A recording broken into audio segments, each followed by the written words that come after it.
Hello students, how are you all? I hope you all are doing well and today we're going to study our chapter number 4 which is vitamin M. तो अब तक तो तुमने बहुत सुना होगा ना vitamin A B C D, लेकिन विटामिन एम ये क्या चीज़ है? कमेंट में गैस करके बताओ कि विटामिन एम क्या हो सकता है। तो चलो गैस कर लिया हो तो मैं रिवील कर दूं। तो विटामिन एम का मतलब है यहाँ पर विटामिन मेमोरी। यस, मेमोरी के लिए यहाँ पर एम का यूज किया गया है। और भाई देखो, चैप्टर का नाम ही इतना ज्यादा इंटरेस्टिंग है विटामिन एम, तो चैप्टर भी बहुत ज्यादा इंटरेस्टिंग होने वाला है। ठीक है, तो बेसिकली यहाँ पे दिखाया गया है कि जैसे हमारे जो ग्रैंड पेरेंट्स होते हैं तो कैसे जब उनकी एज हो जाती है काफ़ी, तो भाई जब एज ज़्यादा हो जाती है किसी भी इंसान की तो बहुत ज़्यादा प्रॉब्लम्स आने लगती है। जैसे उनकी आई साइड वीक हो जाती है, हियरिंग पावर कम होने लगती है और उनकी मेमोरी भी थोड़ी क्या हो जाती है कि मतलब बहुत जल्दी वो बातें भूलने लग जाते हैं, है ना, ज़्यादा चीज़ें याद नहीं रख पाते, मेमोरी शार्प नहीं रहती उनकी। तो ऐसा ही कुछ यहाँ पे इस स्टोरी में दिखाया हुआ है। सो बेसिकली इसमें क्या है और क्यों विटामिन एम नाम रखा गया इस पूरी स्टोरी का, वो सब तुम्हें तभी पता चलेगा जब हम ये चैप्टर पढ़ेंगे। ठीक है, तो फटाफट से बिना एक सेकेंड वेस्ट किए अपने टाइम का चैप्टर शुरू करते हैं। एंड चैप्टर की जो एंडिंग है वो तो और भी ज़्यादा मज़ेदार और भी ज़्यादा इंटरेस्टिंग होने वाली है। तो फटाफट से अपना चैप्टर पढ़ते हैं। So let's start the chapter vitamin M. तो बेसिकली यहाँ पे एक लड़का होता है जिसका नाम क्या है, रवि नाम है। ठीक है, रवि नाम है और इसके नाना जी की हम बात करने वाले हैं जो कि काफ़ी ज़्यादा एजड है और उनके साथ यही प्रॉब्लम होती है कि उनकी मेमोरी थोड़ी लॉस होने लगती है, यानी कि उनकी मेमोरी अब इतनी शार्प नहीं रही है पहले की तरह। ठीक है तो पहला सीन कुछ इस तरह है कि रवि और उसकी मदर बात कर रहे हैं आपस में। तो वो क्या कर रहे हैं, वो बेसिकली देखो यहाँ पे बताया गया है, हरिडली पुडिंग, यानी कि उसकी जो मदर है रवि की, she hurriedly putting some green red orange tablets in a saucer. Saucer मतलब होती है प्लेट्स जो होती है। ठीक है, तो वो कुछ रंग बिरंगी यानी कि लाल हरी और ऑरेंज कलर की जो टैबलेट्स है यानी कि जो दवाइयां हैं वो एक सॉसर में रख रही हैं। और वो क्या कहती हैं, आई विश, काश, मैं ऐसा विश करती हूँ, काश ऐसा होता।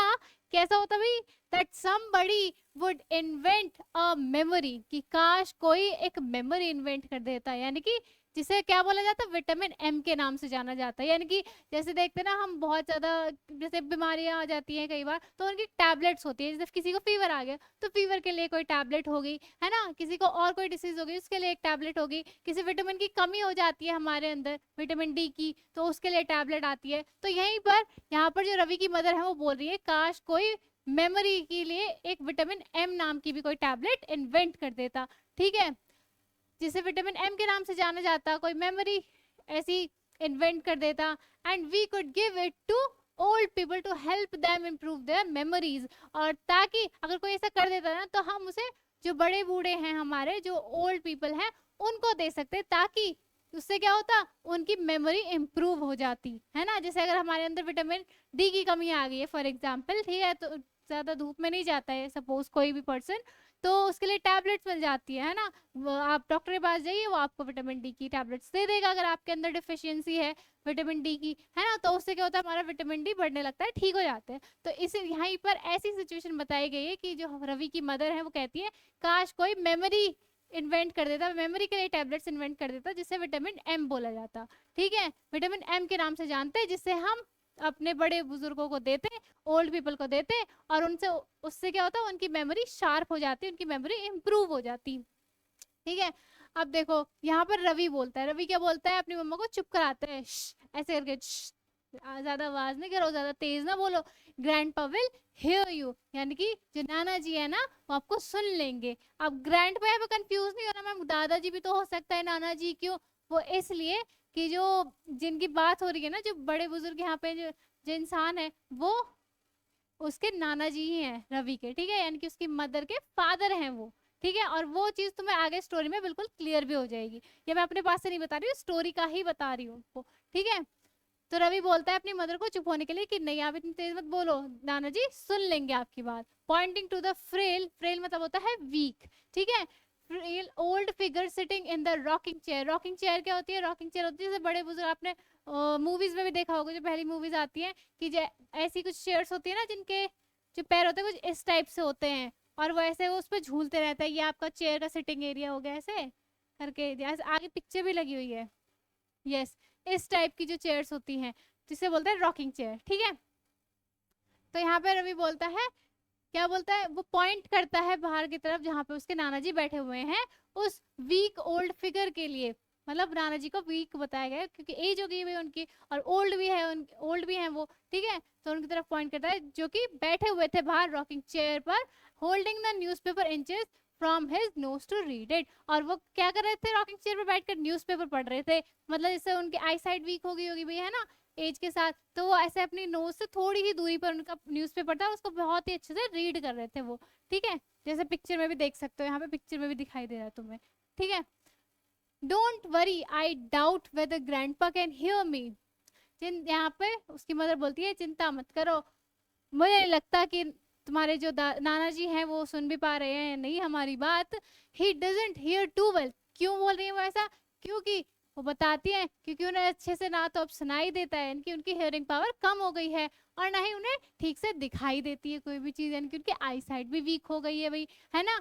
और even remember too well these days, और ना ही आजकल उन्हें ज्यादा कुछ चीजें याद रहती हैं, यानी कि मेमोरी भी बहुत क्या हो गई है, शार्प नहीं रही है, मेमोरी भी कम होने लगी है। I am glad that your holidays have started from today. वो कह रही हैं अपने बेटे से, रवि से बोल रही है उनकी मदर, कि मुझे खुशी है कि चलो तुम्हारी आज से ना हॉलीडे शुरू हो गए, छुट्टियां शुरू हो गई हैं, वेकेशन शुरू हो गए हैं तुम्हारे, ठीक है। Now you can look after him, अब तुम उनका ख्याल रख सकते हो, ठीक है। लास्ट मंथ वॉज, और बोलती है कि लास्ट मंथ, पिछले महीने तो, और ऐसे कह के वो रुक जाती है। क्यों भाई, she stopped and shuddered at the memory. Shuddered मतलब कांप जाना, कि मतलब होता है ना कि बहुत ही एक कोई बुरी सी याद होती है, कोई बुरा इंसिडेंट हो जाता है हमारे साथ, और उसे याद करके हमारा दिल बहुत ज़्यादा हम घबरा जाते हैं या डर जाते हैं कि भाई पिछली बार तो ये हो गया था, और वो बोलते बोलते हम वहीं रुक जाते हैं कि हम वो पूरा एक्सप्लेन नहीं करना चाहते, हम वो चीज़ बोलना नहीं चाहते, दोबारा याद नहीं रखना चाहते वो इंसिडेंट, याद नहीं करना चाहते वो इंसिडेंट, ठीक है। तो ऐसा वाला सीन यहाँ पे बताया गया है कि उसकी मदर बोलती है कि पिछले महीने तो पता है ना क्या हुआ था, और फिर वो रुक जाती है, ठीक है। Last month was and then she stop there, ठीक है। क्योंकि भाई उसकी मदर को भी काम होता होगा, वो बाहर अपने काम पे जाती होंगी, तो इसलिए वो कहती है कि अच्छा है तुम्हारी छुट्टियां पड़ गई, अब तुम नाना जी का ख्याल रख सकते हो, मैं अपना काम आराम से कर सकती हूँ, ठीक है। It was only last month, अब यहाँ पे बताया गया है कि लास्ट मंथ का क्या सीन है, ठीक है। It was only last month, ये पिछले महीने की ही बात है, लास्ट मंथ की ही बात है, that Ravi's grandpa had come to live with them because he was getting too old to live on his own। यानी कि पिछले महीने की ही बात है जब रवि के नाना जी को वहां पर लाया गया था, यानी कि रवि के नाना जी उसके साथ रहने के लिए आए थे, क्योंकि अब ये समय था, वो बहुत ज्यादा एजड हो चुके थे, उनकी बहुत ज्यादा एज हो गई थी कि उन्हें अकेले रहने में रिस्क था, मतलब उनको अकेला नहीं छोड़ा जा सकता था, क्योंकि अगर वो अकेले रहते तो उनको कोई संभालने के लिए नहीं था भाई, है ना। और उनकी एज भी इतनी ज्यादा हो गई है कि वो अपने आप को नहीं संभाल सकते, उनका कोई ख्याल रखने वाला होना चाहिए, है ना। It had been a difficult month with grandpa having to be admitted to the hospital because he absent-mindedly took a double dose of his medicines and then okay। तो यहाँ पे एक इंसिडेंट बताया गया है क्यों उन्हें वहां पर लाया गया, और क्यों जो रवि की मदर है वो कहते कहते रुक गई थी। तो बेसिकली हुआ ये था, एक इंसिडेंट ये बताया गया है पिछले महीने का, कि उनकी मेमोरी इतनी ज़्यादा कम होने लग गई है, उनको अपनी ओल्ड एज के साथ कुछ ऐसी प्रॉब्लम्स आने लग गई हैं कि बहुत ज़्यादा हादसे होने लग गए हैं। जैसे क्या कि एक बार उन्होंने क्या किया कि जैसे टैबलेट्स होती है ना, कि दवाइयाँ होती है रेगुलर, उन्होंने गलती से डबल डोज ले ली थी। मानो कोई भी एक दवाई है XYZ जो भी नाम है इसका, तो दिन में एक लेनी होगी वो गोली, ठीक है। तो उन्होंने एक बार ले ली और फिर उन्हें याद नहीं रहा कि मैंने दवाई ले भी ली है, तो उन्होंने वो दोबारा ले ली, तो डबल डोज हो गई ना उस दवाई की। तो उससे क्या हुआ, उनकी तबीयत बहुत ज्यादा खराब हो गई। अब खराब हो गई तो उन्हें हॉस्पिटल में एडमिट करना पड़ गया, ठीक है। तो ये वाली सिचुएशन यहाँ पे हो गई है, ठीक है। तो इस बात से वो सब लोग बहुत ज्यादा क्या था, चिंतित थे नाना जी के लिए, कि भाई दोबारा कुछ ऐसा ना हो जाए, भगवान ना करे कुछ ऐसा हो, है ना। And then give them several anxious moments when he got lost on one occasion he went for a walk and forgot the way back home। और एक बार तो ऐसा हुआ कि वो वॉक के लिए गए बाहर और वापस अपने घर आने का रास्ता ही भूल गए, ठीक है। तो उस जिससे सभी लोग बहुत ज्यादा परेशान हो गए थे, उस टाइम पर बहुत ज्यादा बेचैन हो गए थे, भाई कहाँ चले गए नाना जी। तो ऐसे इंसिडेंट्स उनके साथ हुए जिसकी वजह से सभी लोग बहुत ज्यादा स्ट्रिक्ट थे नाना जी को लेकर कि उनको अकेला नहीं छोड़ना है। Grandpa had got very upset when his daughter, grandpa बहुत ज्यादा अपसेट हो गए थे क्यों? जब ये सुनकर, जब मतलब अपनी बेटी की बात सुनकर, अपनी उसकी जो चिंता है वो देखकर, रवि's mother insisted that he shouldn't go out alone, यानी कि उसकी जो बेटी थी, यानी कि रवि की जो मदर थी, उन्होंने स्ट्रिक्टली मना कर दिया था ग्रैंडपा को कि आप बाहर अकेले नहीं जाएंगे क्योंकि बहुत ज्यादा रिस्की है। और ये बात सुनकर नाना जी बहुत ज्यादा अपसेट थे इस फाउंडेशन से। ठीक है, I'll have you know, विद्या, विद्या कौन है? विद्या उनकी बेटी यानी कि रवि की मदर का नाम है, याद रखना है आपको, ठीक है, कंफ्यूज नहीं होना, विद्या नाम है उनका। I'll have you know, Vidya, my dear, he had told his daughter with a trace of the firmness that had been a natural part of his job as a lawyer, यानी कि उनको यहाँ पे जॉब बताइए, वो क्या थे? Lawyer थे। That I have been looking after myself for the better part of my 75 years, यानी कि 75 ईयर्स से मैं अपनी सारी ड्यूटीज निभा रहा हूँ, अपने सारे काम बहुत अच्छे से कर रहा हूँ, और तुम मुझे बताओगी कि मुझे क्या करना है, मेरे पास, मेरे ऊपर फाउंडेशंस लगाओगी। ठीक है, मतलब यहाँ पर वो, उन्हें इस चीज से बहुत ज्यादा अपसेट, मतलब दुख हुआ कि उनकी बेटी उन पर फाउंडेशंस लगा रही है। कहाँ वो 75 ईयर्स से अपनी इंडिपेंडेंट जिंदगी जीते आ रहे हैं, सारी रिस्पॉन्सिबिलिटीज कंप्लीट करते आ रहे हैं, और आज उन पे फाउंडेशंस लगाई जा रही है कि वो अकेले बाहर भी नहीं जा सकते हैं। तो इस बात से वो बहुत ज्यादा दुखी हो गए थे। Okay, after your mother died 10 years ago, वो कहते हैं कि तुम्हारी माँ की मृत्यु के बाद, यानी कि नानी जी के ग्रैंड माँ की मृत्यु के बाद, कब? 10 ईयर्स अगो, 10 साल पहले उनकी डेथ हो गई थी नानी जी की।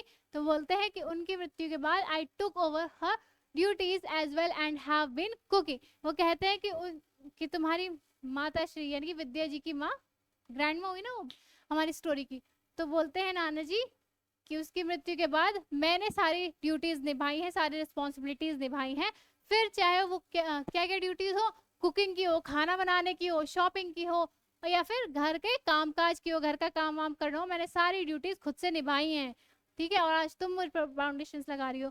First you force me to come, पहले तो तुमने मुझे यहाँ पे लाने में फोर्स किया, मुझे गांव से यहाँ ले आई इस सिटी में, और यहाँ इस छोटे से पोकी लिटिल फ्लैट मतलब बहुत ही छोटा सा एरिया, मतलब बहुत ही छोटा सा फ्लैट, क्योंकि जैसे आप देख, हम मतलब हमें पता है आप जाते होगे अपने जो नाना जी हैं, नानी जी उनके घर पे जाते होगे गांव में कभी, तो वहाँ पे ऐसा खुला खुला एरिया होता है, बड़े बड़े घर होते हैं, लेकिन जब शहर में आते हैं हम लोग, तो शहर में बहुत ही छोटा सा एरिया हो जाता है, एक फ्लैट होता है बहुत ही छोटा सा, उसमें छोटे छोटे रूम्स, तो बहुत ही लिमिटेड से, बहुत ही कंजेस्टेड एरिया हो जाता है ना। और अगर बड़े बुजुर्गों को आप ले आओ गाँव से शहर में, तो ना बहुत ज़्यादा प्रॉब्लम हो जाती है वहाँ पे एडजस्ट करने में, है ना। तो यहाँ पे नाना जी अपनी वो दिखा रहे हैं कि उन्हें कितना अच्छा नहीं लगता है यहाँ पे, कि भाई पहले तो तुम जिद करके मुझे गांव से यहाँ ले आई हो, और यहाँ लाकर इस छोटे से पोकी लिटिल फ्लैट में लाके बिठा दिया है मुझे, है ना। यहाँ पे मैं रह रहा हूँ इन दिस हॉरिबल, भयानक, हॉरिबल मतलब भयानक,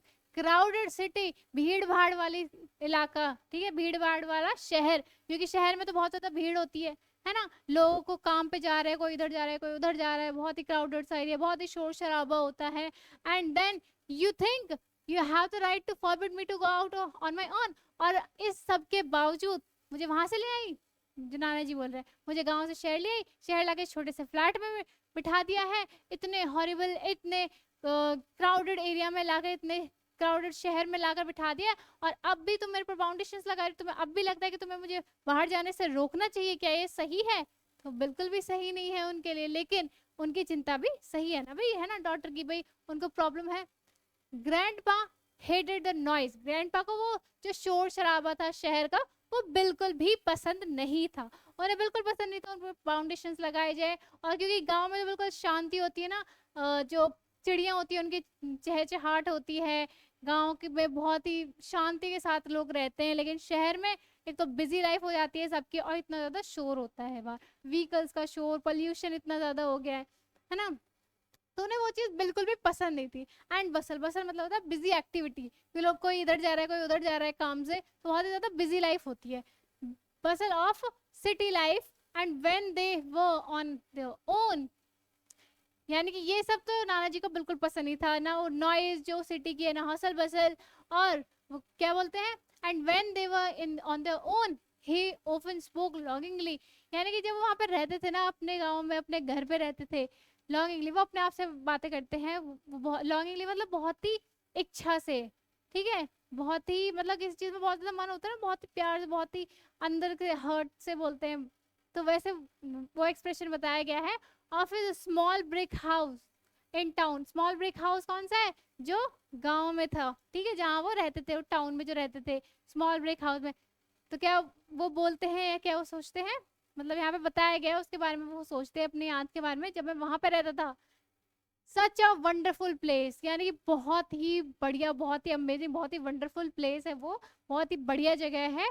with that big mango tree. अब वहां का बताया गया, वहां पे वो कैसी जगह है बेसिकली, कहाँ पे, जहाँ पे वो रहते थे पहले, वहां पे क्या था, एक बड़ा सा आम का पेड़ था गार्डन में, ठीक है, और बहुत ही ज्यादा शांति थी। It is so quiet that at dusk you can hear a leaf fall, यानी कि इतनी ज्यादा शांति होती थी ना डस्क टाइम। डस्क टाइम मतलब क्या होता है, जो शाम का समय होता है, तो उस टाइम पे इतनी ज्यादा शांति होती थी ना, कि अगर पेड़ से एक पत्ता भी गिर रहा है तो उसकी भी आवाज तुम्हें सुनाई दे जाए, ठीक है। But then grandpa had slipped and fallen in the garden late one evening while he was pottering around and laying outside all the night।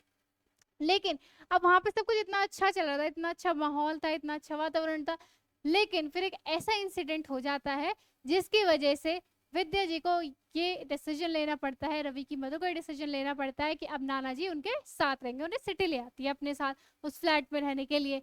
क्या इंसिडेंट होता है वो यहाँ पे बताया गया है कि एक बार क्या होता है, एक शाम को, वन इवनिंग, क्या होता है कि ग्रैंड पारा टहल रहे थे गार्डन में, ऐसे ही, ठीक है, जैसे होता है ना कि शाम के टाइम टहल लेते हैं, पॉटरिंग अराउंड मतलब ऐसे घूम रहे थे, हल्के फुल्के टहल रहे थे, और एकदम से ना उनका पैर स्लिप हो जाता है, एकदम से पैर स्लिप हो गया, और पैर स्लिप होते ही वहां पे गिर जाते हैं। अब वो वहां पे अकेले रह रहे थे उस टाइम पे, तो भाई पैर स्लिप हो गया तो कोई देखने वाला भी नहीं है, तो वो पूरी रात वहीं पर उसी गार्डन में वहीं पड़े रहे, वहीं पे गिरे रहे, ठीक है।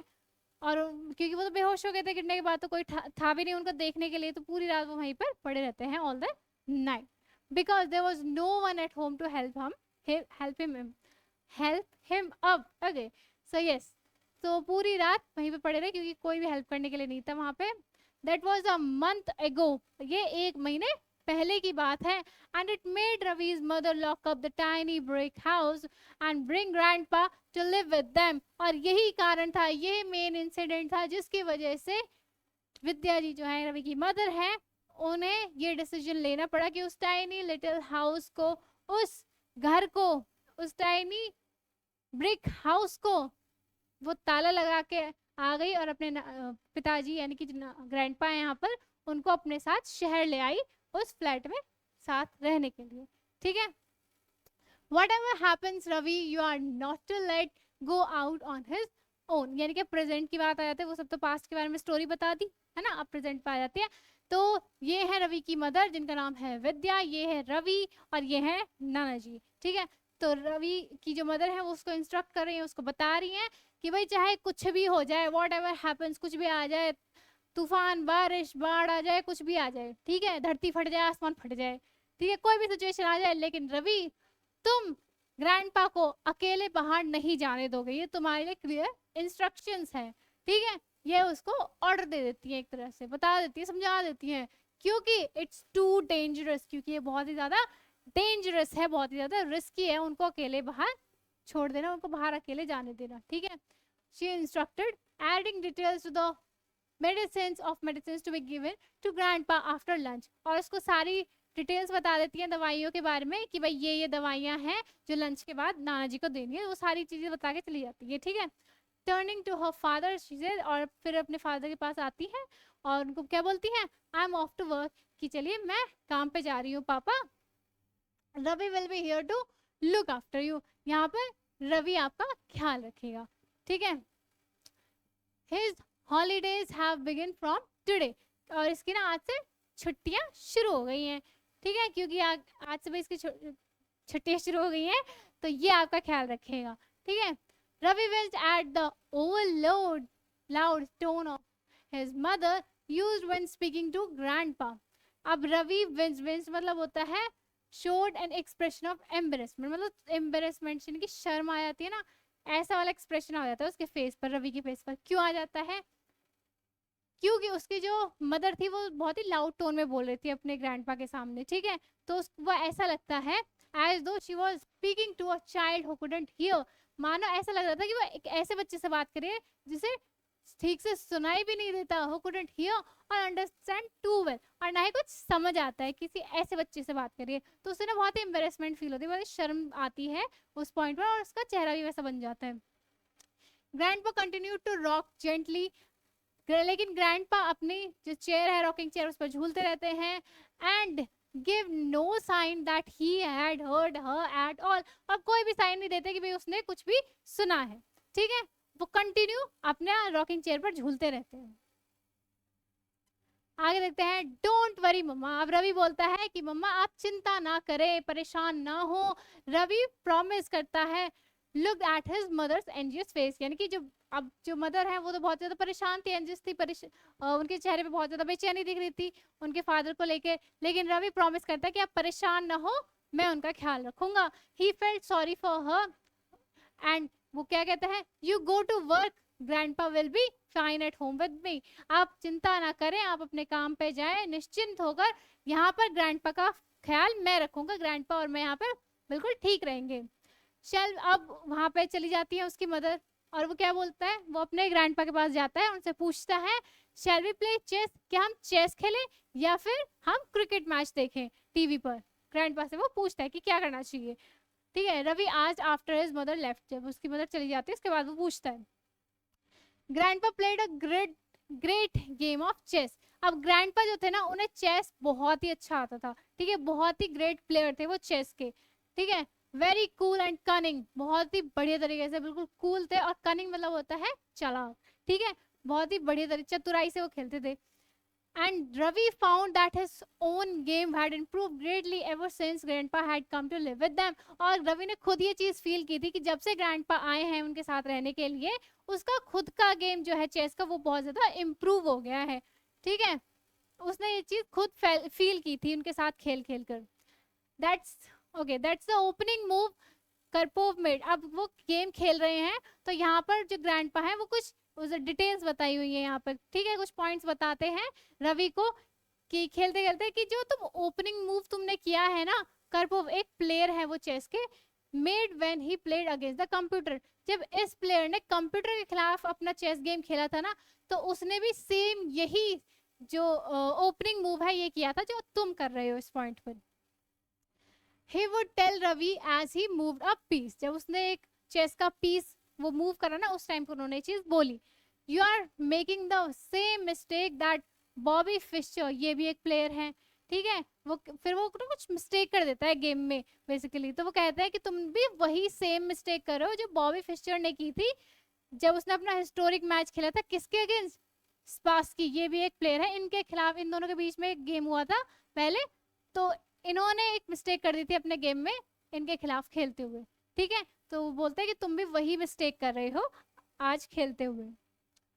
अब वो सोचता है, how can he remember all those thousands of chess games, कि इतने ज्यादा हजारों चेस गेम्स इनको याद कैसे हैं नाना जी को, and still forget the names of people he meets often. वो सोचता है कि नाना जी को इतने सारे थाउजेंड्स ऑफ चेस गेम्स याद है, उनकी हर एक चीज याद है, लेकिन आजकल जब वो किसी से मिलता है तो बेसिकली उनका नाम भी उनको ठीक से याद नहीं रहता है ना।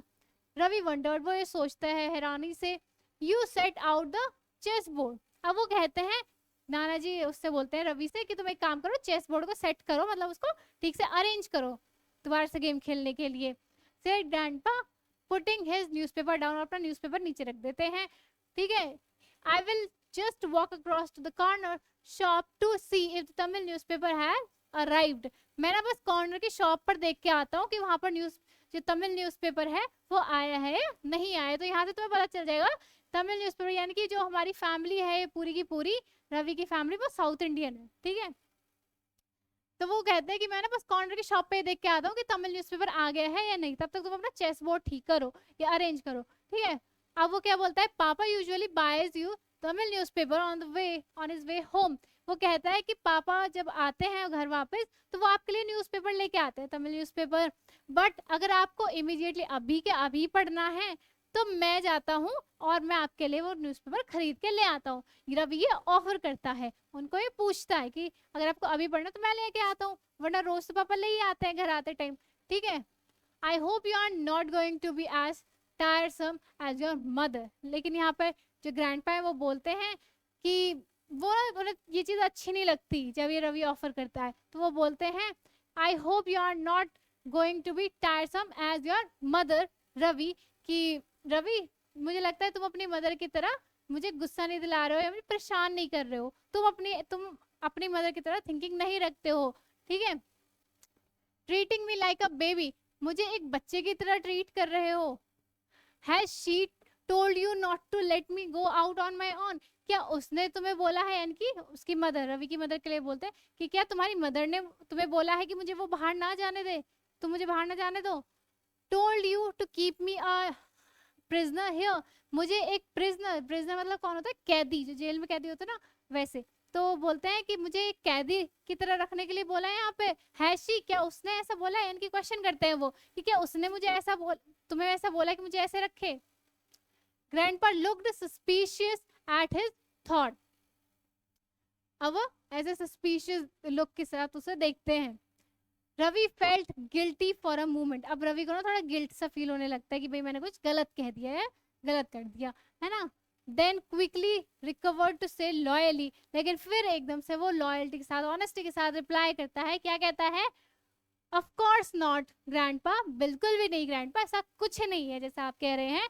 Mama would never treat you like a baby, mama आपको कभी भी एक बेबी की तरह ट्रीट नहीं करेंगी, और प्रिजनर, और ना ही किसी प्रिजनर, ना ही किसी कैदी की तरह ट्रीट करेंगी। गुड, ग्रैंडपा बोलते हैं क्राफ्टली, क्राफ्टली मतलब कनिंगली, बहुत ही चालाकी से, ठीक है। तो वो बोलते हैं गुड, अच्छी बात है अगर ऐसा है, ठीक है। Then you will have no objections on my going out, फिर तो तुम्हें कोई ऑब्जेक्शन नहीं होना चाहिए, कोई परेशानी नहीं होनी चाहिए मेरे बाहर जाने पर। आगे देखते हैं। He picked up his beautiful shiny black mahogany walking stick, mahogany होता है एक colour, red brown, reddish brown, okay, reddish brown सा एक कलर होता है, यहाँ पे देख भी सकते हो पिक्चर में। तो ये स्टिक है उनकी, वो ये बहुत ही ब्यूटीफुल से स्टिक लेते हैं अपनी, उसका यहाँ पे पूरा बताया गया कैसी वो स्टिक थी, बहुत ही ब्यूटीफुल से शाइनी ब्लैक मेहॉनी walking stick with a brass handle, handle किसका बना हुआ था, ब्रास का बना हुआ था, और carved in the shape of an eagle's head, और जो उसका हैंडल था जिसे पकड़ते थे वो एक ईगल की शेप में कार्व किया गया था, बनाया गया था, ठीक है। यहाँ पर देख सकते हो, तुम्हारी बुक की पिक्चर है। Put on his bright yellow cap, और एक ब्राइट येलो कैप थी जो वो हमेशा पहनते थे, वो लेते हैं वो और उसे पहनकर निकल जाता है, ये रही कैप, यहाँ पे देख भी सकते हो पिक्चर में। एंड डिक्लेयर्ड, और कहते हैं, क्या बोल के जाते हैं, I will be back home before you can set up the board Ravi, तुम्हारे बोर्ड सेटअप करने से पहले, जो चेस का बोर्ड है उसको बोला था ना कि सेट करो सही से, तो बोलते हैं कि तुम्हारे बोर्ड सेट करने से पहले ही मैं लौट आऊंगा रवि, देख लेना तुम। ऑफ ही वेंट, और फिर वो चले जाता है, ट्विल्डिंग हिज वॉकिंग स्टिक जॉन्टली, और फिर मतलब ट्विल करते हैं, घूमते हैं, और हैप्पीली और कॉन्फिडेंटली चले जाते हैं वहां से, ठीक है, वॉक करते हुए। Leaving Ravi in a dilemma, dilemma मतलब क्या होता है, एक ऐसी सिचुएशन यहाँ पे तुम्हें समझ ही ना आए कि क्या करना चाहिए, क्या डिसीजन लो, यानी कि रवि बहुत ही डिलेमा में था, यहाँ पे बहुत ही दुविधा में आ गया था एक तरह से, कैसे कि भाई अगर वो नाना जी के पीछे गया तो उन्हें बुरा लगेगा, और अगर नहीं गया तो मम्मा से घर आते ही डांट पड़नी है बहुत बुरी वाली, ठीक है। तो ऐसे वाली सिचुएशन में हमारा रवि बेचारा फंस गया था, तो समझ नहीं आता मैं क्या करूँ। His grandfather would feel hurt if he insisted on accompanying him, अब वो सोचता है कि भाई अगर उसने उनको ग्रैंडपा को इंसिस्ट करा कि मैं आपको कंपनी देता हूँ, आपके साथ चलता हूँ, तो उन्हें बहुत ज्यादा बुरा लगेगा। And his mother would be furious if she knew Ravi had let him go out on his own, और अगर मम्मा को पता चला घर आते कि उसने अकेले जाने दिया है ग्रैंडपा को बाहर, तो वो बहुत ज्यादा गुस्सा करेंगी। He heard the elevator door shut as grandpa went down, उसने आवाज सुनी, एलिवेटर जो लिफ्ट होती है ना, क्योंकि वो फ्लैट में रहते थे तो बिल्डिंग में तो फ्लैट होते हैं, तो उसकी जो लिफ्ट थी ना उसकी आवाज सुनी उसने बंद होते हुए कि यानी कि ग्रैंडपा नीचे चले गए हैं, जा रहे हैं। तो रवि क्या डिसाइड करता है, वो फटाफट से डिसीजन लेता है कि वो ग्रैंडपा को सीक्रेटली चुपचाप बिना उनको पता चले फॉलो करेगा, ठीक है, एट अ सेफ डिस्टेंस, एक सेफ डिस्टेंस रख के, ताकि उनको बिल्कुल भी क्लू ना मिले, बिल्कुल भी पता ना चले, ठीक है, to make sure he came to no harm. अब यहाँ पे तुम्हारा फर्स्ट पार्ट कंप्लीट हो जाता है इस पोएम का, इस स्टोरी का, सॉरी, ठीक है। अब सेकंड पार्ट की तरफ बढ़ते हैं, आगे क्या होता है। Ravi ran out of the building just in time to see grandpa's yellow cap disappearing round the corner. अब रवि फटाफट से सीढ़ियों से नीचे आता है बिल्डिंग के, और वो क्या देखता है कि जो हमारे ग्रैंडपा हैं उनकी येलो कैप उसे दिख जाती है बिल्कुल टर्न होते हुए, जैसे वो टर्न ले रहे थे ना उसे दिख जाते हैं वो कॉर्नर से, मोड़ पे। ग्रैंडपास फर्स्ट स्टॉप, यानी कि अब वो ग्रैंडपा सबसे पहले कहाँ जाते हैं, उनका पहला स्टॉप कहाँ होता है, वो होता है एक चिल्ड्रंस पार्क। ठीक है, एक चिल्ड्रंस पार्क में वो जाते हैं and where he bought himself a paper cone of peanuts. वहां पे वो क्या करते हैं, एक पेपर कोन लेते हैं, जो इस तरह के होते हैं ना, कुछ कोन्स बना देते हैं न्यूज़पेपर की, उसमें पीनट्स यानी कि मूंगफलियां जो होती हैं वो वहां पे खरीदते हैं, वो लेते हैं। ये लाइन गलत हो गई है, okay. And settled on a bench, और फिर एक बेंच पर वहां पे बैठ जाते हैं। ठीक है, वॉचिंग द चिल्ड्रन प्ले, और वहां पे वो बच्चों को खेलते हुए देखते हैं। Ravi feeling very foolish and to crouch band a rush trimmed in the shape of an elephant to avoid being seen. Crouch मतलब बेंड द बॉडी लो, यानी कि रवि को बहुत ही ज्यादा शर्म आ रही थी उस पॉइंट पे, बहुत ज्यादा फुलिश फील कर रहा था वो, क्योंकि उसे वहां पे क्रॉल करके, मतलब हाथ पैरों पे दोनों पे ऐसी, यहाँ पे है आई थिंक पिक्चर, इस पोजीशन में था वो। ठीक है, ताकि उसे जो उसके ग्रैंडपा है वो देख ना ले, पता ना चले कि वो उसको फॉलो कर रहा है। तो इस पोजीशन में वो क्या करता है, वो झाड़ियों के पीछे जाके छुप जाता है, और वो झाड़ियाँ थी वो एलिफेंट के शेप में कट की हुई थी। ठीक है, he felt even more foolish when a small child came up to him and asked, और उसे और भी ज्यादा शर्म तब आई, उसे और भी ज्यादा फुलिश तब फील हुआ जब एक छोटा सा बच्चा उसके पास आता है और उसको क्या बोलता है, उसे पूछता है, are you playing hide and seek, क्या तुम हाइड एंड सीक खेल रहे हो, क्या तुम किसी से छुप रहे हो, I will show you a better place to hide, चलो मैं तुम्हें एक छुपने की बहुत अच्छी सी जगह दिखाता हूँ। ठीक है, वहां पर तुम छिप सकते हो जहाँ पे तुम्हें कोई भी नहीं ढूंढेगा, ऐसा जाके उससे बोलता है वो छोटा सा बच्चा।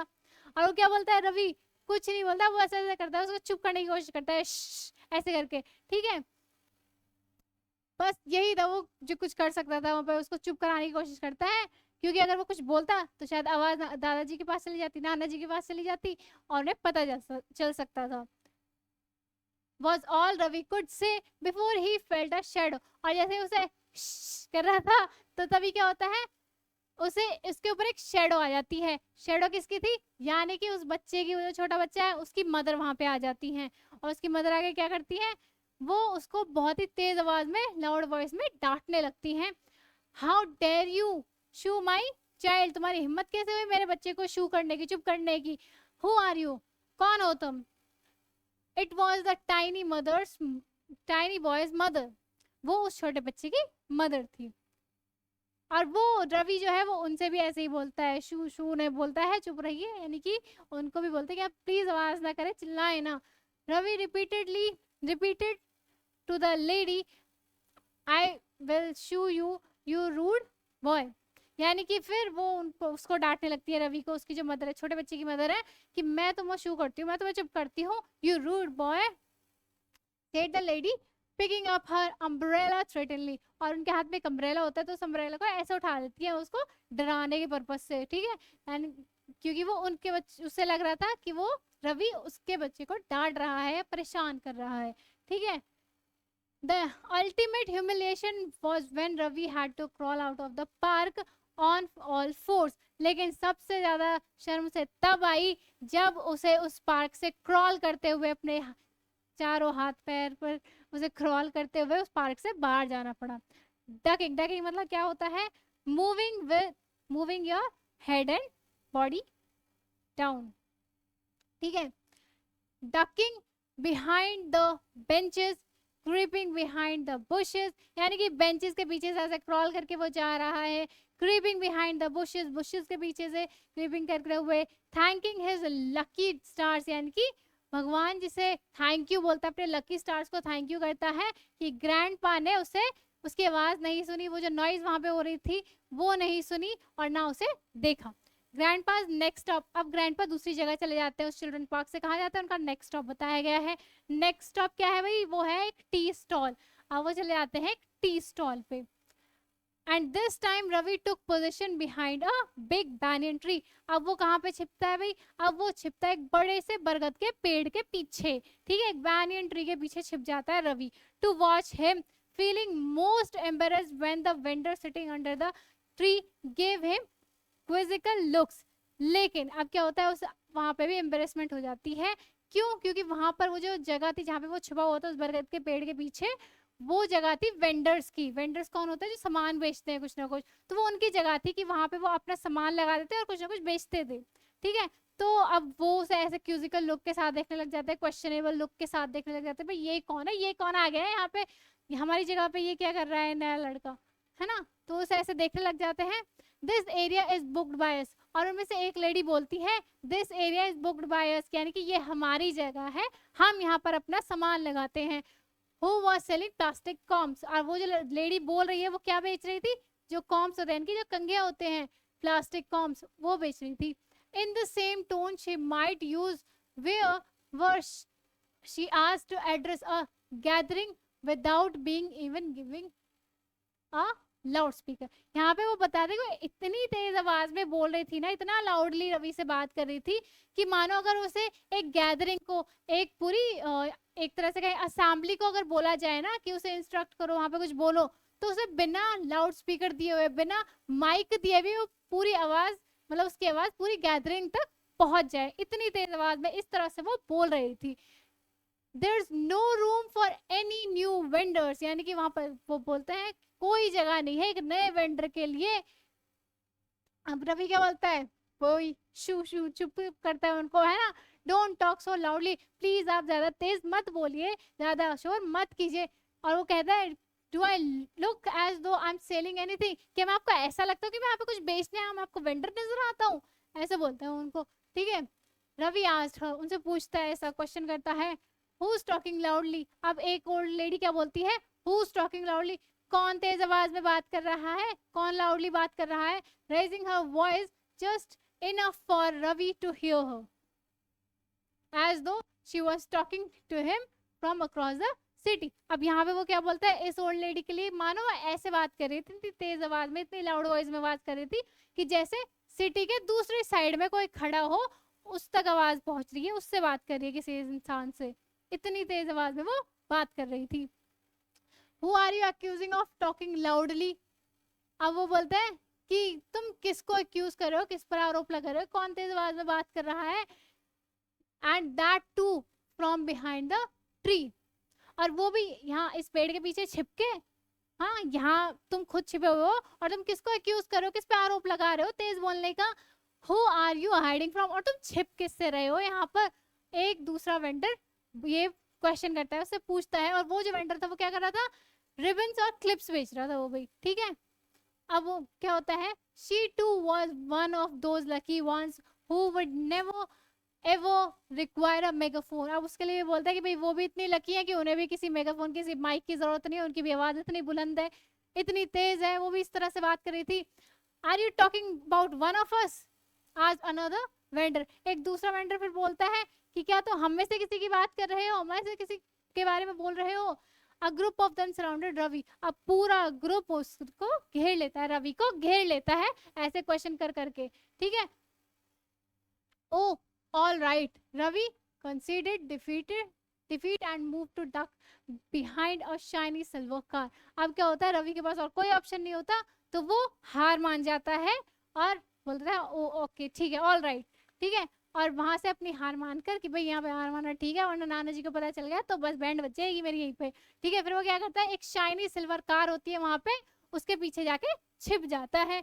Peering through the windows to keep an eye on his grandfather, और उसकी कार की जो विंडोज थी, यानी कि ये कार हो गई एक तरह से, देखो एग्जाम्पल से बताते हैं, पिक्चर से बताते हैं मतलब, ठीक है। अब इस कार में जो विंडोज हैं, इन विंडोज के थ्रू ये रवि यहाँ पे खड़ा हुआ है छुपके, और यहाँ से वो देख रहा है नाना जी को जो दूसरी साइड खड़े हुए हैं, उन कार के विंडोज के through. Grandpa took his time sipping a sugary cup of T. अब वहां पे वो टी स्टॉल पे क्या करते हैं, ग्रैंडपा एक शुगरी कप ऑफ टी यानी कि एक बहुत ही मीठी चाय वहां पर वो पीते हैं, और वो एक ऐसा आइटम है यानी कि शुगर जो है घर पे उन्हें मना किया गया है कि वो शुगर नहीं खा सकते, उनके हेल्थ के लिए अच्छा नहीं है। तो वो एक ऐसी चीज वहां पे बाहर खा रहे थे, पी रहे थे, ठीक है। And then he ate 2 bananas, another bend item, और फिर वो क्या करते हैं, 2 केले खाते हैं, 2 बनाना खाते हैं, और ये भी एक ऐसा आइटम था जो उन्हें खाने से मना किया गया है, ठीक है। Then tucked into an ice cream bought from the car, फिर क्या करते हैं, वो आइसक्रीम खरीदते हैं कार्ट से। मदर वुड फेंट इफ शी सॉ दिस, यहाँ पे रवि सोचता है कि अगर मदर ने, यानी कि रवि की मदर ने उन्हें देख लिया होता ना ग्रैंडपा को ये सब खाते हो, तो मानो वो तो बेहोश ही हो जाती कि जो चीजें मना की गई उनके लिए हेल्थ के लिए अच्छी नहीं है वही वो सब खा रहे हैं। रवि हिमसेल्फ फेल्ट हॉट, अब रवि को ना बहुत ज्यादा गर्मी लग रही थी, ठीक है, बहुत बहुत ज्यादा परेशान हो रहा था, और मानो उसकी आंखें बंद ही होने वाले, बेहोशी होने वाला ऐसी हालत हो गई थी। By the time grandpa finished snack, जब तक ग्रैंडपा ने अपने स्नैक्स खत्म किए, अपना खाना पीना खत्म करा ना, उसकी इतनी बुरी हालत हो गई थी गर्मी के चक्कर में, इतना परेशान हो गया था बेचारा।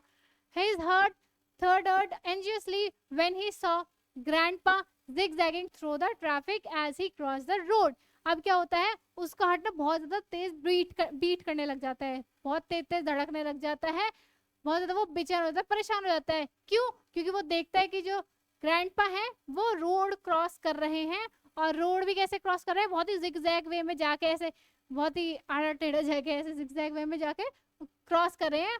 और वो इतना ज्यादा डर जाता है कि भाई कुछ हो ना जाए, भगवान अगर उनके साथ कुछ ऐसा हो जाए, तो वो अपनी आंखें ही बंद कर लेता है, इतना ज्यादा घबरा जाता है एकदम से, इतने ज्यादा उसके हार्ट बीट मतलब फास्ट हो जाती है, इतना तेज धड़कने लग जाता है उसका दिल, क्योंकि बहुत ज्यादा ट्रैफिक होता है रोड पर, वो ट्रैफिक को बहुत ही ऐसे जिगजैग जाके क्रॉस कर रहे थे। As he cross the road he shut eyes in a panic when he heard the scratch of brakes, वो अपनी आंखें ही बंद कर लेता है, और जैसे उसे आवाज आती है ब्रेक्स की, एकदम से कोई ब्रेक लगाता है कार पे तो बहुत तेज आवाज आती है ना, तो स्क्रेच की, तो वो जैसे ही आवाज आती है वो फिर ओपन करता है अपनी eyes, just in time to see grandpa entering the barber shop, और बिल्कुल सही टाइम पे अपनी आंखें खोल लेता है वो, क्योंकि उसने बिल्कुल एक द एंड पॉइंट पे दिखता है कि जो ग्रैंडपा है वो कहाँ पे एंट्री मार रहे हैं, भी उन्होंने एंट्री मार दिया अब अपने third stop which is barber shop, barber shop में उन्होंने अपनी एंट्री मार दी, तीसरा स्टॉप उनका बार्बर शॉप है, याद रहे। देन क्या होता है, now grandpa was as bald as a table tennis ball, यानी कि यहाँ पर देखो ग्रैंडपा के सिर पर एक भी बाल नहीं थे, बिल्कुल जैसे टेबल टेनिस की जो बॉल होती है ना, बिल्कुल ऊपर उस पे कोई हेयर वगैरह कोई फर वर थोड़ी ना होता है, बिल्कुल प्लेन होती है ना बॉल, तो उसी से कंपेयर करा गया है उनके सर को, ग्रैंडपा के सर को। तो यहाँ पर जो रवि वो बोलता है कि जो ग्रैंडपा है उनके सर पर तो एक भी बाल नहीं है, उनका पूरा सर तो बोल्ड है, तो भाई वो अब बार्बर शॉप में क्यों गए हैं। So Ravi decided that a closer look was in order, कि भाई अब तो देखना पड़ेगा कि अंदर माजरा क्या है, क्यों गए हैं वो बार्बर शॉप में, कुछ तो गड़बड़ है वाला सीन आ गया है यहाँ पे, ठीक है। तो वो पूरा इन्वेस्टिगेशन वाले मोड में आ गया, पूरा डिटेक्टिव हो गया है रवि, ठीक है। अब देखते हैं आगे क्या होता है। ही क्रॉस द रोड, वो क्रॉस करता है रोड को, पहले वो ड्रामेटिकली क्या देखता है, लेफ्ट देखता है, फिर राइट देखता है, जैसे नॉर्मली हम लोग रोड क्रॉस करते हैं लेफ्ट राइट देख के, भाई कोई गाड़ी वाड़ी तो नहीं आ रही है वरना हम कोई उड़ा के चली जाएगी, ठुक के चली जाएगी, है ना। तो वो लेफ्ट राइट देखता है और फिर फटाफट से रोड क्रॉस करता है, और क्या करता है भाई, वो एक शॉप में जा, साइड वाली शॉप में चला जाता है, जो बार्बर शॉप है जहाँ पे वो है ग्रैंडपा है, उसके साइड वाली शॉप में वो एंट्री मार लेता है। Next to the barber shop, only to only to be evicted a moment later amidst of the a volley of मतलब होता है a lot of, ठीक है, feminine shrieks because it happened to be a ladies hair dressing salon। अब क्या होता है, वो साइड वाले जो शॉप होती है उसमें एंट्री तो मार लेता है, लेकिन वहां से उसे धक्के मार के बाहर निकाल दिया जाता है। क्यों? क्योंकि वो था एक लेडीज हेयर ड्रेसिंग सैलून था, तो बहुत ज्यादा जो है बहुत ज्यादा उसमें फीमेल्स थी, क्योंकि फीमेल लेडीज का ही हेयर ड्रेसिंग सैलून था, वो सारी लेडीज ही होंगी भाई, ऑब्वियस सी बात है ना। तो जैसे कोई लड़का उसमें घुसता है, वो रवि जो है बच्चा वो घुसता है, तो बहुत ज्यादा चीखों की आवाज आती है, भाई लड़का कहाँ से आ गया इस सैलून में, तो उसे धक्का मार के बाहर निकाल दिया जाता है बहुत ही तेज आवाजों के साथ। And just as well I was thrown out, तो वो शुक्र मना रहा है बहुत सही टाइम पे मुझे धक्के मार के बाहर निकाल दिया है। क्यों? क्योंकि thought Ravi, because he spotted grandpa making his way briskly towards the bus stop. क्योंकि वो बहुत सही टाइम पे निकलता है, वो ये सोचता है बहुत सही टाइम पे मेरी एग्जिट करवाई है उन लोगों ने, क्योंकि वो देखता है कि ग्रैंडपा ना बहुत तेजी तेजी से बहुत जल्दी जल्दी स्टेप्स रख रहे हैं, बस स्टॉप की तरफ वो जा रहे हैं. Oh no, boarding the first bus that stop there. और वो देखता है कि जो बस स्टॉप पर पहली बस आई है उसी में चढ़ गए हैं वो फटाफट से, बहुत जल्दी से. Sprinting for the bus and jumped on it in seconds. Before it started would have deterred a lesser detective, but not Ravi, who was panting as the struggle for a place in the bus. Deterred मतलब होता है prevented, ठीक है, यानी कि किसी चीज से रोकना, मना करना, रिस्ट्रिक्शन लगाना. स्प्रिंटिंग का मतलब होता है कम स्पेस है लेकिन बहुत जल्दी जल्दी उस स्पेस को कवर करना, चलना उसमें, ठीक है, बहुत जल्दी जल्दी फास्ट चलना. तो वो देखता है कि बहुत तेजी से जो ग्रैंडपा है, जो पर्सन है, वो बहुत जल्दी चलते हैं, रोड क्रॉस करते हैं, फटाफट से बस स्टॉप पे पहुंच के वो पहली बस आती है उसमें चढ़ जाते हैं, ठीक है. बहुत ही सेकंड्स में ये काम होता है पूरा सीन. और क्या होता है, लेटेड अ लेसर डिटेक्टिव. अब वो ये देखकर क्या सीन, मतलब ये फील करता है कि भाई अगर कोई और होता, कोई डिटेक्टिव होता तो शायद वो रोक लेता, लेकिन रवि के लिए ये सिचुएशन ऐसी थी, वो अपने आप को नहीं रोक पाता है. और क्या करता है वो अभी, अब वो हाफता भागता उस बस में चढ़ जाता है, ठीक है. और बस में चढ़ के अपने लिए एक जगह ढूंढता है. भाई इतना ज़्यादा हाफ रहता है, वो ट्रैवल करके है तो गर्मी इतनी हो रही, बेचारा परेशान है ग्रैंडपा की वजह से, है ना. तो एक जगह ढूंढता है बस में अपने लिए ठीक से खड़े होने के लिए या बैठने के लिए जो मिल जाए. He could see grandpa's yellow cap somewhere in the front. और कुछ आगे ही, बस में थोड़ी आगे ही उसे वो कैप दिखाई दे रही थी, जो दिखाई दे रही थी जो ग्रैंडपा ने पहन रखी थी, ठीक है. It was warm in side the bus. अब बस में ना बहुत ज्यादा गर्मी थी, बहुत ज्यादा गर्मी का समय था. तो क्या होता है, सो ग्रैंडपा जो कैप ओढ़ रखी थी ना, वो कैप वो निकाल देते हैं, ठीक है, वो निकाल देते हैं. और तभी बहुत ही डिफरेंट सी चीज, बहुत ही एक सरप्राइज सा मिल जाता है रवि को. क्या था वो, उसे एक सर दिखाई देता. भाई क्या बढ़ गई तो सर ही तो दिखाई देगा, है ना. तो ऑब्वियस सी बात है ना. तो क्या दिखाई देता उसे कि भाई a full head of grey hair, एक ग्रे हेयर से भरा हुआ सर उसे दिखाई देता है. क्योंकि उसे तो पता था कि ग्रैंडपा का जो पूरा वो है हेड है वो बोल्ड है, यानी कि उनके सर पे एक भी बाल नहीं है. लेकिन जिस पर्सन ने कैप हटाई है उसके सर पे तो पूरे बाल ही बाल है ना, ग्रे हेयर्स है.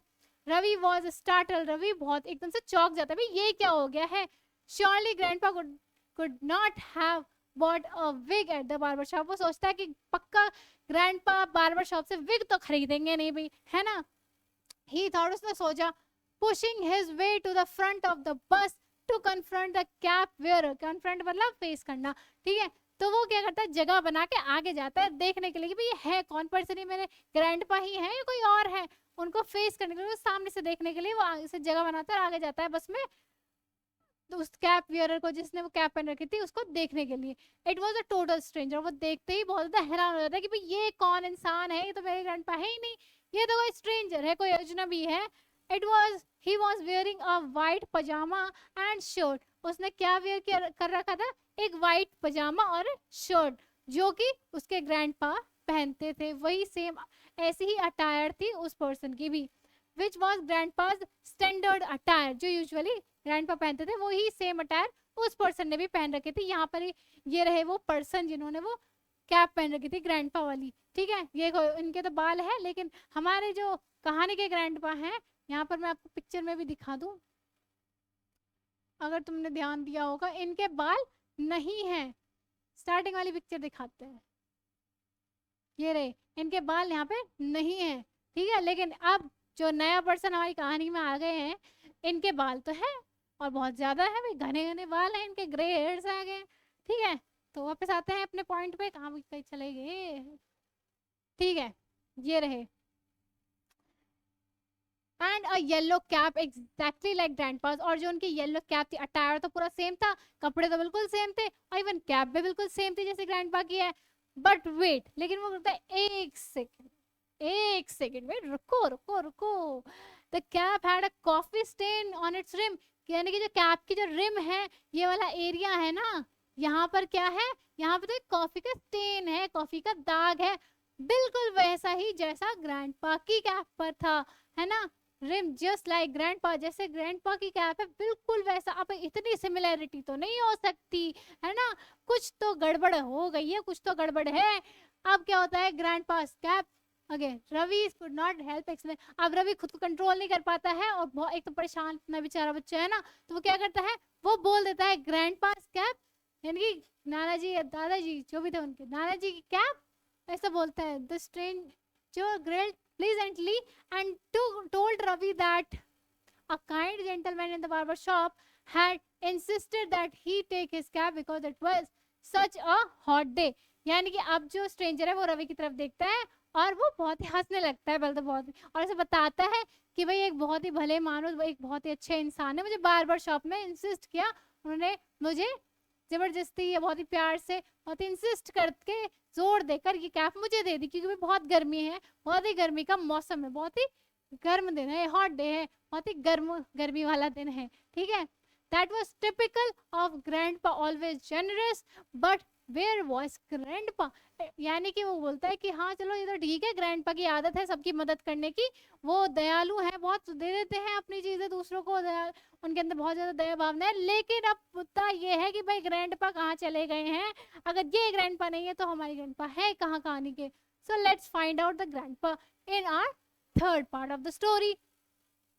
Ravi went back to the barber shop. अब रवि बस से उतर के फटाफट से उस बार्बर शॉप में वापस जाता है। ग्रैंडपा वाजंट देयर, लेकिन वहां पे ग्रैंडपा होते ही नहीं है, वहां पे ग्रैंडपा है ही नहीं। He wasn't at the park either, फिर वो पार्क में जाता है जहाँ पे वो पहले गए थे, वहां पे भी ग्रैंडपा नहीं मिलते हैं। रवि वॉज फ्रेंटिक, फ्रेंटिक मतलब होता है वेरी फ्राइटेंड, यानी कि बहुत ज्यादा डर जाता है, घबरा जाता है ऐसे सिचुएशन में। After all his mother had left him in charge of grandpa, और आफ्टर ऑल उसकी मदर ने उसे ग्रैंडपा का इंचार्ज बनाकर ही तो छोड़ा था, यानी कि उसको रिस्पॉन्सिबिलिटी दी थी कि वो ग्रैंडपा का ख्याल रखे। अब उसे ग्रैंडपा मिल ही नहीं रहे, वो बहुत ज्यादा परेशान हो गया है।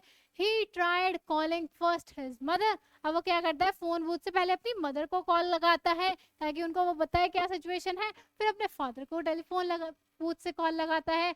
लेकिन क्या होता है, दोनों ही नंबर बिजी आ रहे थे, किसी को कॉल लगता ही नहीं है। रवि का सिक विद वरी, बहुत ज्यादा परेशान हो जाता है, बहुत ही अजीब सा उसे लगने लगता है, बहुत ही हालत खराब हो जाती है उसकी। फिर वो क्या करता है, थक हार कर वो घर चला जाता है। whether grandpa would be able to find his way back, और बेचारा सोचता रहता है, परेशान होता रहता है कि क्या ग्रैंडपा को वापस घर आने का रास्ता मिलेगा, उन्हें याद होगा या नहीं। To his great delight and relief, यानी कि आप जैसे वो घर पहुंचते ना, उसे बहुत ही ज्यादा उसकी सांस में सांस आ जाती है, उसे बहुत ही रिलैक्स फील होता है, उसकी सारी टेंशन ही कम हो जाती है। पता है कैसे, क्यों, the first thing he heard when he open the door, front door, यानी कि जैसे वो अपने फ्लैट का फ्रंट डोर खोलता है ना, उसे कुछ आवाज आती है जिससे उसे बहुत रिलीफ मिलता है।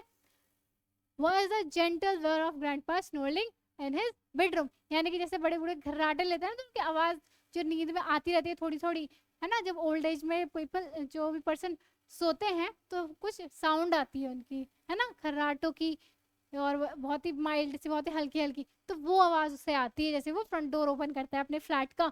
और ये आवाज सुनकर उसे बहुत ही रिलैक्स फील होता है, बहुत ही खुश हो जाता है, उसकी खुशी का ठिकाना नहीं होता उस पॉइंट पे, ठीक है। यानी कि उसे समझ आया था कि नाना जी दादाजी वगैरह आ गए हैं वापस।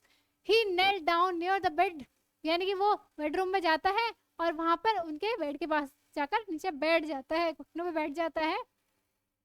And put his cheek against the old man's face, और अपने चीक को यानी कि गाल को अपने ग्रैंडपा के फेस पर रख लेता है ऐसे करके, ठीक है। यानी कि वो उनसे अपना अफेक्शन शो कर रहा था, उसे बहुत ज्यादा प्यार आ रहा था, उन्हें बहुत ज्यादा खुशी हो रही थी कि फाइनली ग्रैंडपा मिल गए हैं। ग्रैंडपा's wrinkled skin had more creases, मतलब लाइंस, ठीक है, that lines on a map, यानी कि यहाँ पर उनका थोड़ा बताया गया है ग्रैंडपा के बारे में कि उनके फेस पे इतनी ज्यादा रिंकल्स थी, ओल्ड एज में रिंकल्स आना नॉर्मल बात है, तो रिंकल्स बहुत ज्यादा थी, जैसे मानो कि किसी मैप पर होती है ना, जो मैप होता है हमारे, उन पर जैसे लाइंस होती है उससे भी ज्यादा लाइंस, क्रीजेस, विंकल्स ग्रैंडपा के फेस पर थे। Grandpa smelled of eucalyptus ointment and shaving cream, और उनके ग्रैंडपा से क्या कैसी स्मेल आ रही थी, यूकलिप्टस ऑइंटमेंट, ये एक ऑइंटमेंट होता है, मरहम सा होता है, कुछ दवाई सी होती है जो लगा लेते हैं, तो उसकी स्मेल आ रही थी, और शेविंग क्रीम की स्मेल आ रही थी, यानी कि उन्होंने शेव कराई होगी ना बार्बर शॉप में जाके। Ravi was suddenly overcome with affection for his grandfather, यानी कि रवि के अंदर से अपने ग्रैंडफादर के लिए बहुत ज्यादा प्यार उमड़ आया, बहुत ज्यादा उसे प्यार आ रहा था अपने ग्रैंडफादर पर। एंड गिव हिम अ हग, और उसने क्या किया, उन्हें हग किया, उनका गले लगाया। वो तो सो रहे थे, ठीक है, पर उन्हें सोते हुए उसने गले लगाया, but grandpa only granted in his sleep, लेकिन ग्रैंडपा मतलब सो रहे थे, उन्होंने कुछ पता ही नहीं था वो क्या कर रहा है, क्या सिचुएशन है, क्या चल रहा है। he decided not to question grandpa because, फिर उसने डिसाइड किया, ग्रैंडपा तो आराम से सो रहे हैं, खर्राटे ले रहे हैं, मतलब है ना, बिल्कुल शांति से सोए पड़े हैं, तो उसने डिसाइड करा भाई मैं ना ग्रैंडपा से कोई क्वेश्चन नहीं करूंगा कि वो कहाँ चले गए, कहाँ गायब हो गए थे। क्यों? क्योंकि अगर मैंने उनसे पूछा तो मुझे भी पूरा एक्सप्लेनेशन देना पड़ेगा कि मैं उनके पीछे पीछे गया था, उनको फॉलो कर रहा था, जिससे वो बहुत ज्यादा मतलब दुखी हो जाएंगे, उनको अच्छा नहीं लगेगा, है ना। Grandpa because he would he would have to reveal that he had been following him, उसे भी ये पूरा बताना पड़ेगा राज कि वो उनका पीछा कर रहा था। What did you both do today? अब क्या होता है, रवि की मदर आ जाती है घर पे वापस और वो पूछती है कि भाई आप दोनों ने आज क्या किया, कैसा रहा तुम दोनों का दिन। When she got back from office से जब वो वापस घर आती है, I had a quick morning but I don't know about Ravi. अब बोलते हैं ग्रैंडपा कि मेरी तो बहुत ही अच्छी मजेदार शांत मॉर्निंग रही, लेकिन रवि का मुझे कुछ पता नहीं, वो तो पता नहीं कहाँ गायब हो गया था, वो ऐसा बोलते हैं, ठीक है, मुझे रवि का पता नहीं। he just disappeared instead of staying at home to look after me like you told him, तुमने तो बोला था ना कि ये मेरा ख्याल रखेगा, ये तो पता नहीं कहाँ गायब हो गया था, लेकिन मेरी सुबह तो बहुत अच्छी रही, शांति वाली, बढ़िया, है ना। ग्रैंडपा ऐसा बहुत ही कूलली आराम से कूल वे में आंसर करते हैं। While Ravi just looked confuse, लेकिन रवि बहुत ज्यादा कंफ्यूज हो जाता है ये सुनते, है ना, बहुत ही हैरान होता है और बहुत ही एम्बेरसमेंट फील करता है। यानी कि यहाँ पे एक तरह से कहो कि जो ग्रैंडपा होता है तंज कस रहे हैं, मतलब उसको ताना मार रहे हैं एक तरह से कि ये तो पता नहीं कहाँ गया था, मेरी तो मॉर्निंग बहुत अच्छी रही। Grandpa had another surprise for Ravi, अब ग्रैंडपा के पास रवि के लिए एक सरप्राइज था। एक सरप्राइज तो ये मिल गया कि वो वापस घर आ गए और ऐसा मानो उनको सारी चीज पता है, इसी तरह तो उन्होंने उस पर तंज कसा हो, ताना मार रहे थे कि भाई यही गायब हो गया था, मैं तो यहीं पे था, मेरी तो मॉर्निंग बहुत अच्छी रही, है ना। और फिर उनके पास एक सरप्राइज था, वो क्या करते हैं, उसे देते हैं एक गिफ्ट रैप पार्सल देते हैं, जो एक गिफ्ट देते हैं बेसिकली, एक बॉक्स सा, बिल्कुल गिफ्ट रैप होता है वो बॉक्स, ठीक है, ये रहा वो गिफ्ट। बट यहाँ पर जो रवि की मदर है वो बोलती है, but papa Ravi birthday was 3 months ago, लेकिन रवि का जो बर्थडे है वो तो 3 महीने पहले चला गया है, क्या आप भूल गए हैं। अब उनकी मेमोरी थोड़ी कम, मतलब ज्यादा अच्छी नहीं है ना, शार्प नहीं है, तो वो ऐसा बोलते हैं कि आप दोबारा से भूल गए हो, आपको याद नहीं है कि रवि का बर्थडे तो 3 महीने पहले ही गया है। एक्सक्लेम्ड रवि's मदर इम्पेशेंटली, वो एकदम से ये चीज बोलती हैं, लेकिन अब बोलते हैं यहाँ पे दादाजी बोलते हैं नो, नहीं मैं नहीं बोला हूँ, but you know I always give a gift to every child in the house on my birthday, लेकिन तुम्हें याद तो होगा ना, तुम्हें याद है कि मैं इस घर के हर एक बच्चे को अपने बर्थडे पर एक गिफ्ट जरूर देता हूँ। हैव यू फॉरगॉटन, क्या ये बात तुम भूल गई हो। वो अपनी बेटी को बोलते हैं, ठीक है, इनके रवि की मदर को बोल रहे हैं grandpa. Countered grandpa very seriously, अब ग्रैंडपा काउंटर मतलब रिप्लाई करते हैं बहुत ही सीरियस वे में, सीरियस टोन में। Ravi is mother flushed and daunted, daunted मतलब होता है लुक्ड एट समबडी क्विकली, यानी कि रवि की मदर का फेस ना लाल हो जाता है। क्यों? क्योंकि यहाँ पे पता चलता है कि रवि की मदर भूल गई थी कि ग्रैंडपा का आज बर्थडे है ना। तो वो एकदम से क्या करती है, वो देखती हैं किधर, कैलेंडर की तरफ देखती हैं एकदम से, strike and look at the calendar, जिस पर वो ईयर के स्टार्टिंग में, साल के शुरुआत में ही सारे इंपॉर्टेंट डेट्स मार्क कर देती थी, और उन्होंने आज की डेट भी मार्क कर रखी थी, और उस पर क्या लिखा हुआ था, पापा's बर्थडे, ऐसे करके वो लिखा हुआ था उन्होंने बिल्कुल रेड इंक में, ठीक है। There was a gift for her too, अब वो उनके पास उसके लिए, रवि की मदर के लिए भी गिफ्ट था ग्रैंडपा के पास, and for Ravi's father as well, और रवि के फादर के लिए भी गिफ्ट था। For grandpa still considered them as babies, क्योंकि ग्रैंडपा के लिए तो वो सभी उनके बच्चे हैं ना, उनके लिए तो अभी भी वो सब बच्चे हैं, भले ही वैसे बड़े हो गए एज वाइज, लेकिन उनके लिए तो अभी बच्चे हैं, तो वो सभी के लिए गिफ्ट लेके आए थे। Grandpa turn to Ravi's father, grandpa Ravi के फादर की तरफ टर्न करते हैं, जो कि अभी जिन्होंने एंट्री मारी थी बिल्कुल रूम में, वो ये है रवि के फादर, इन्होंने जस्ट अभी एंट्री मारी है रूम में, ठीक है। तो ग्रैंडपा उनकी तरफ टर्न करते हैं और क्या कहते हैं, my daughter need some vitamin M, यानी कि मेरी बेटी को ना विटामिन एम की जरूरत पड़ गई है, इस बेटी को विटामिन एम की जरूरत है। और देखो विटामिन एम बिल्कुल स्टोरी के स्टार्टिंग में रवि की मदर उससे बोल रही थी ना कि काश का विटामिन एम मेमोरी को इन्वेंट कर देता, तो वही वाली चीज वो बोल रहे हैं कि मेरी बेटी को विटामिन एम की जरूरत है, I think for her memory, उसकी मेमोरी के लिए। रवि इज मदर फ्लश, अब रवि की मदर का जो फेस है वो और भी ज्यादा डार्क शेड, यानी कि और भी ज्यादा लाल हो जाता है, उनको और भी ज्यादा शर्म आती है। And Ravi father look confuse, और रवि के जो फादर उन्हें तो कुछ पता ही नहीं है क्या मैटर हुआ है, क्या चल रहा है, तो वो बिल्कुल कंफ्यूज में देख रहे होता है कि भाई क्या हो रहा है, क्या चल रहा है, क्या बोल रहे हैं ग्रैंडपा।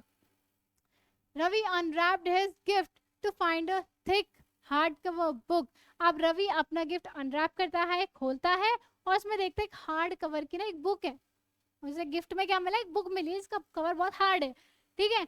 और वो क्या बुक है, द बेस्ट डिटेक्टिव स्टोरी, वो कौन सी बुक है, द बेस्ट डिटेक्टिव स्टोरी नाम की वो बुक है। Great stories Ravi, you can pick up some really good tips on how to be a detective.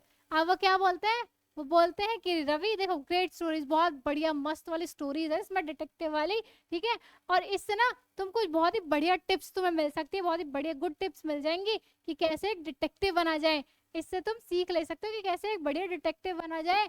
How to avoid getting fooled when one is tailing, tailing मतलब following और suspect, for instance example के तौर पर इससे तुम ये भी सीखोगे कि कैसे पागल बनने से बचा जाए जब तुम किसी सस्पेक्ट यानी कि किसी गुनहगार का, ठीक है, किसी सस्पेक्ट का तुम पीछा कर रहे हो, जैसे स्टोरीज में होता है कोई पीछा करता है ना डिटेक्टिव, तो बता यहाँ पे कह रहे हैं ग्रैंडपा कि इससे तुम ये भी सीख सकते हो, कुछ टिप्स तुम्हें ये भी मिल सकती हैं कि कोई सस्पेक्ट का अगर तुम पीछा कर रहे हो तो वो तुम्हें पागल ना कर दे, कोई तुम्हें पागल ना बना दे तुम्हारा, तो वो चीज़ भी तुम सीख सकते हो, ठीक है।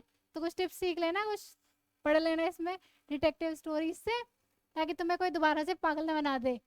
ग्रैंडपा सेड सोलेमनी, सोलेमनी मतलब सीरियसली, बहुत ही सीरियस टोन में चीज़ बोलते हैं। I don't think he wants to be a detective, do you Ravi, अब रवि के फादर बोलते हैं लुकिंग इवन मोर कन्फ्यूज, अब उनको तो बिल्कुल भी नहीं पता भाई क्या चल रहा है या क्या चीज रही है, सुबह से क्या हो रहा है घर में, उन्हें तो कुछ नहीं पता, तो बहुत ही कंफ्यूज वे में बोलते हैं कि भाई मुझे नहीं लगता रवि कोई डिटेक्टिव बनना चाहता है। और रवि की तरफ देख के पूछते हैं डू यू रवि, रवि क्या तुम बनना चाहते हो detective. I haven't decided yet, Ravi answer करता है कि मैंने अभी कुछ डिसाइड नहीं करा है कि मैं बनना चाहता हूँ या नहीं, मैं डिटेक्टिव बनना चाहता हूँ या क्या बनना चाहता हूँ, because he was too busy trying to decide whether the twinkle in grandpa's eyes was an innocent glam or a mischievous glam, क्योंकि अभी उसको समझ ही नहीं आ रहा था कि ये समझने की कोशिश कर रहा था कि जो ग्रैंडपा की आंखों में वो जो चमक है वो इनोसेंट वाली चमक है या वो शरारती वाली चमक है, यानी कि वो मेरे ऊपर तंज कस रहे हैं, ये नॉर्मली वे में इनोसेंस वे में मुझे ये चीज़ें बोल रहे हैं, तो ऐसे कंफ्यूज वे में रहता है, ठीक है। और यहीं पे हमारा जो पूरा स्टोरी है, हमारा जो चैप्टर है विटामिन एम स्टोरी खत्म हो जाती है। और हमारे इस स्टोरी के ऑथर कौन है, आशा नेहेमिया, ठीक है, ये हमारे ऑथर है इस चैप्टर के, इस स्टोरी के। एंड यहीं पर हमारा चैप्टर हो जाता है फिनिश। आई होप आपको ये चैप्टर बहुत अच्छे से समझ आ गया होगा। अगर कोई भी डाउट रहता है you can ask me in the comment section. अब हम मिलेंगे किसी और चैप्टर या पोएम के साथ, तब तक के लिए bye bye, take care and keep studying, और पढ़ो इस चैप्टर को, कोई भी डाउट रहता है तुम पूछ सकते हो, फिर आगे बढ़ते हैं, आगे चैप्टर्स बढ़ाते रहेंगे और सारा तुम्हें स्टडी मटेरियल हमारे चैनल पर मिलता रहेगा। So don't forget to subscribe the channel and to like the video. Okay, bye bye.